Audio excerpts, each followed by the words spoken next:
To survive and thrive in an uncertain and rapidly changing world, organizations need to innovate at speed, keep pace with technological and industry change, and cultivate greater resilience.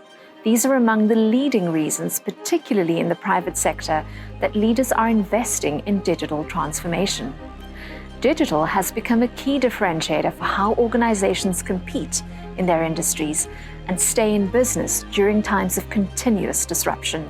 It was initiated as a strategy project originally. The client wanted to be digitally transformed. So we realized that it wasn't just a strategy project, that it was a total transformation project. They brought us in to understand how they could choose what strategic move to take and then how to bring along their leadership, their culture, and the structure of the organization along with that. So the overall objective of the project was for us to help them to adopt digital mindsets, adopt digital ways of working. As the organization learns more broadly what it means to be digital, it requires different ways of thinking, different ways of solving problems. So it's more than just technology. It's the way we do things, it's how we run our operating of the business. We helped the client to make a selection of major moves that they could then apply as a guiding light throughout the transformation program. So we created the space for them to start shifting their mindset, their behavior, their operating systems, the way they do things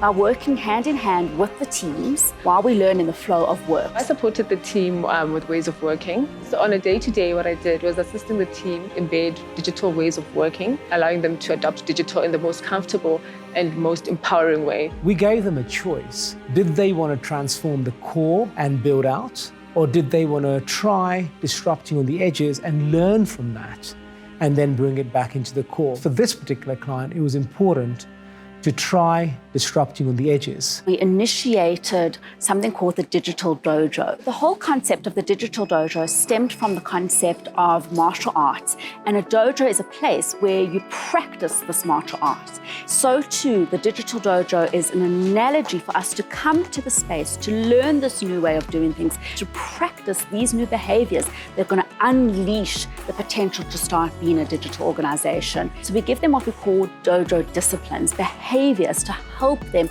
adapt to this new way. So they're achieving something that is valuable for the organization, but simultaneously they're learning to work in a new way. Anytime you bring in change, there's going to be some sort of resistance. And challenge was getting the client to wait for time to pass for them to start getting their ahas. That enabled them to really challenge their old ways of thinking and doing. Once they'd got into the new ways of working, there was a critical mass of people who didn't want to go back to the old way. More people became interested in it and wanted to actually understand what it is that we were doing. They were able to go back to their day-to-day teams and start demonstrating this type of behavior. And once that enabling process took hold, they'd taken the reins and they were driving it for themselves. And that's true adoption. This change in behavior actually changed with the work and the value that these people were giving into the organization. So I think at a tangible level, we have left this organization with such a different DNA. They exhibit such different behaviors. That's what a digital organization is. It's an adaptable,